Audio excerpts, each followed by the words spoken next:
What is up YouTube? This is Vault here and welcome back to another new Speed Duel discussion video. Last time I made a discussion video based on top 5 staple cards you guys must have in your deck, which are really helpful for you guys to play better in Speed Duels. And the feedback I got was absolutely amazing, so I really appreciate you guys, and I really hope you guys enjoy these top 5 cards that I talk about for these Speed Duel discussions. And today I want to present to you guys the top 5 side deck cards for Speed Duels. So keep in mind that these videos are really aimed to help you guys become better and play better at Speed Duels as you guys are approaching a more competitive and advanced type of content here on the channel, but also it's really good for you guys who are learning Speed Duels to really learn the key aspects and the importance of side decking in a game. So for you guys who don't know what side deck is basically like an extra part of your deck that you consist of having 6 cards for Speed Duels, which can be swapped in between duels.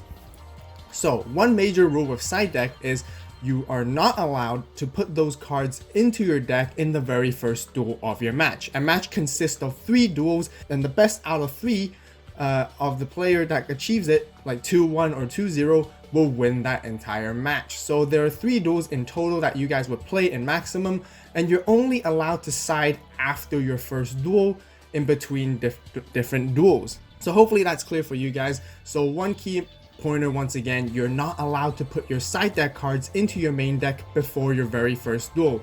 If you do so, it is considered as cheating. So let's go right into it, the very top 5. Once again, keep in mind that these cards I've chosen are right after the post-release of Trials of the Kingdom, as well as these are my personal insights with experiencing in locals and many different tournaments. So I decided to come up with this personal list, and if you guys have any suggestions or have different ideas, be sure to comment down below. If you guys like more of these type of discussion videos, be sure to hit that like button and subscribe to the AVAULT channel for more. And also one last thing, keep in mind that all the 5 cards I've chosen for this video, they are not in a particular ranking or order. There's no one card that is better than the other, because all different cards serve different purposes to help you gain advantages in different scenarios and situations. They're all equally as good with different pros and cons, so be sure to keep that in mind as you guys are watching this video. So let's just go right into it. So the very first card I want to talk about is Waking the Dragon. Now this card came out in the release of Trials of the Kingdom, which is really cool. People read this card, immediately knew they're going to play this card into the side deck as well, because the effect of this card is if this set card in its owner's control has left the field because of an opponent's effect and is now in the graveyard or banished, you can special 1 monster from your deck or extra deck.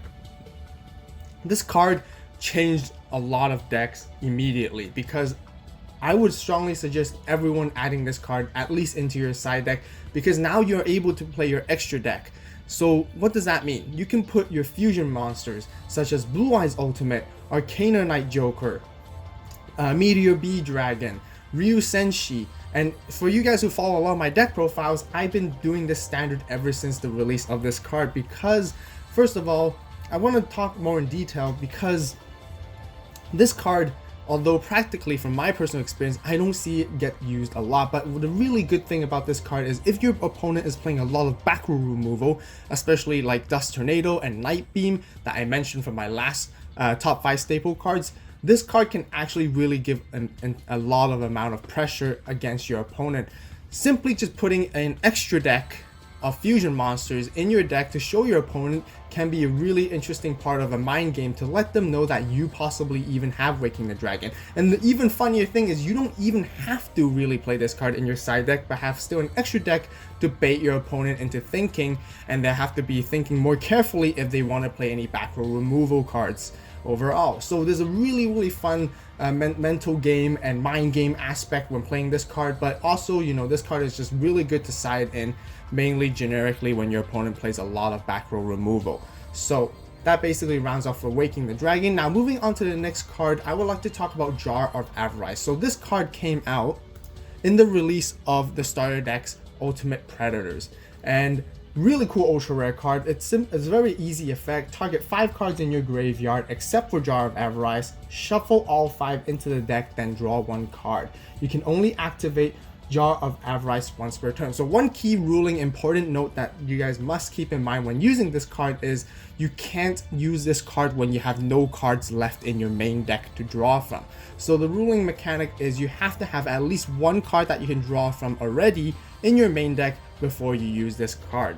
The explanation is kind of difficult to understand, but the easiest way is to understand this is, since you can't fulfill if you can't fulfill the drawing, let's say your graveyard has 5 fusion monsters and you want to put all those 5 fusion monsters back in your deck. However, they don't go back into your main deck because they both go back into your extra deck. With 0 cards left in your main deck to draw from, you don't fulfill the requirement of being able to draw that 1 card, therefore you can't use it. So that's one thing to really keep in mind. If you guys have any questions or concerns, be sure to comment down below and let me know, and I'll be more than happy to answer them based on this as well. So Jar of Avarice, why is it such a good card? Right now we have lots of stall decks that really are really annoying, that their main goal, winning condition, is to deck you out or to burn off your life points or to really just prolong the game. So with Jar of Avarice, it's really great for decks that you can, when you go against stall decks, you can at least survive through without being decking out with Jar of Avarice. And another card I really want to mention that's really good in combination along with this card together is Pharaoh's Treasure. And Pharaoh's Treasure basically does shuffle this face-up card into your deck. If you draw this face-up card that was added to the deck by this effect, send it to the graveyard, then target 1 card in your graveyard except this card and add that target to your hand. So Jar of Avarice and Pharaoh's Treasure combo very well together to almost, when you're playing it correctly, you can create an infinite loop of deck into your deck, so that you will never run out of cards in your main deck to draw from and lose from decking out, which is extremely cheesy, but it's a really great counter against stall decks overall. So definitely something to consider to put into. You guys don't necessarily have to put Pharaoh's Treasure, but even just simply putting 1 Jar of Avarice can really help you prolong into the game, especially also for decks that deplenish their resources very fast in the early game. Jar of Avarice is also really great to add overall.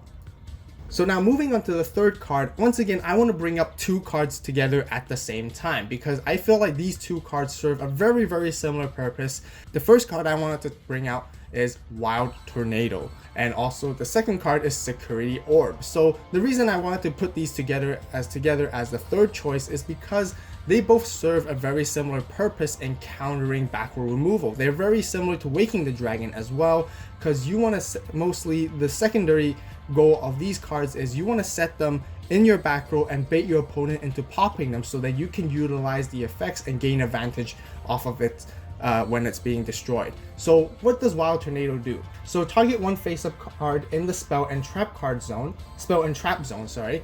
Make sure this wording is very precise. So when it says spell and trap zone, it means you can only target the spell and trap zone. That does not include the field zone because the card does not say target a spell or trap card on the field.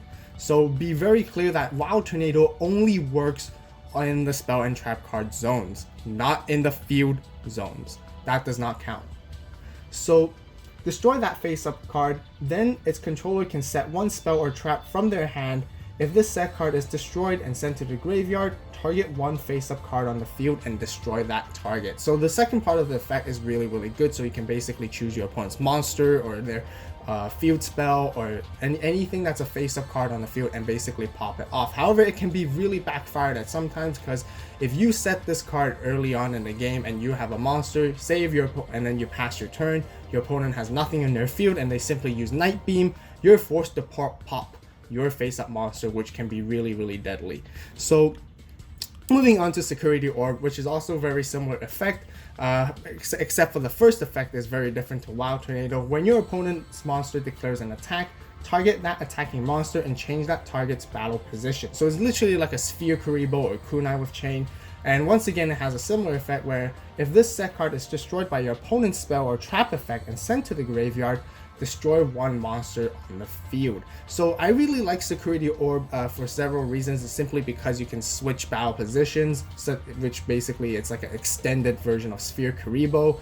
It makes your opponent, if your opponent knows you're playing Security Orb, they'll be very careful and they don't want to remove your back row. And it has a very similar approach to Sphere Karibo, simply because Sphere Karibo is a hand trap that you can keep in your hand and your opponent can't back row remove it. But also with Security Orb, if your opponent does back remove it with their card effect, you can basically utilize its second effect very well. But once again, with similar to Wild Tornado, it can backfire in some scenarios and situations. So it really comes down to your personal preference of which one you guys prefer more, Wild Tornado or Security Orb. But Security Orb basically pops monsters, Wild Tornado basically pops face-up cards and spells and traps in the spell trap zone overall. So depending on your preference, it's just really good on what you want to play.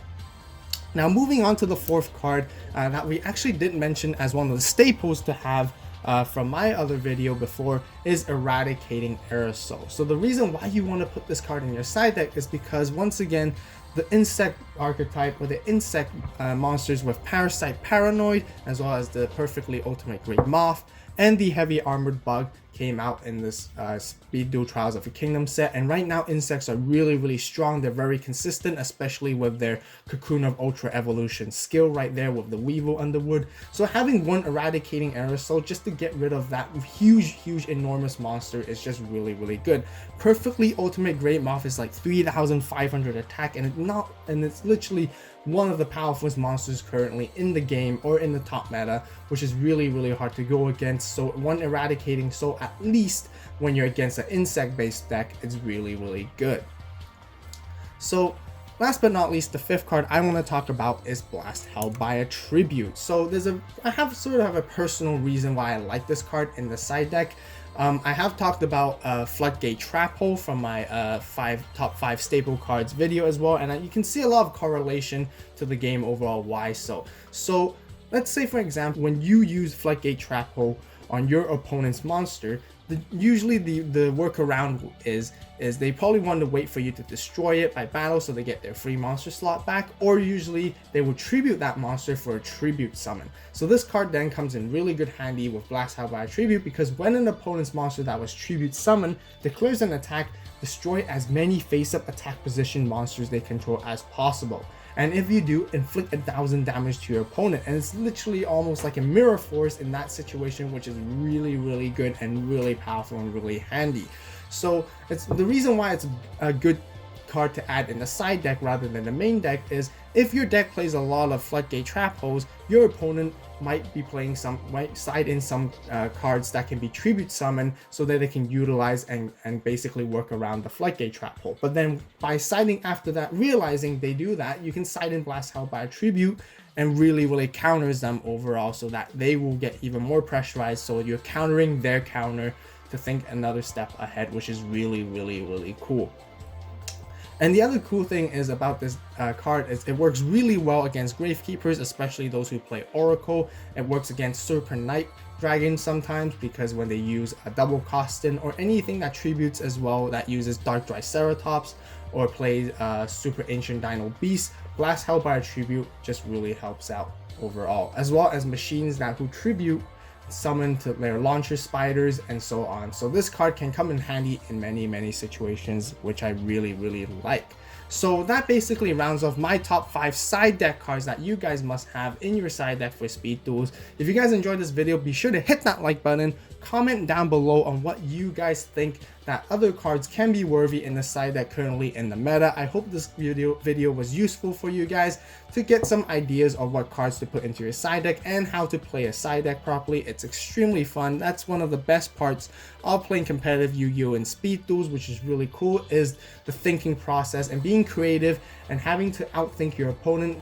And side decking overall makes the duels in betweens and the interactions much far more interesting. Rather than facing the exact same deck every single time, there are more surprise cards that your opponent will never expect when you're actually side deck. So overall, I hope you guys learned a lot from this video about side decking and Yu-Gi-Oh, as well as the really cool cards that you can be siding in between duels to help you guys gain advantage and overcome different situations and certain matchups when you guys play in speed duels competitively, as well as for casual players and those new players learning and approaching what speed duel is really like. Side decking is just a very fun part and competitive part of Yu-Gi-Oh to really give your opponent surprises and overcome them, so that when you're in a bad matchup, you can actually overcome and defeat your opponent from there. As always, thank you guys so much for watching. You guys have a great day, great night, wherever you are. And this is AVAULT signing out.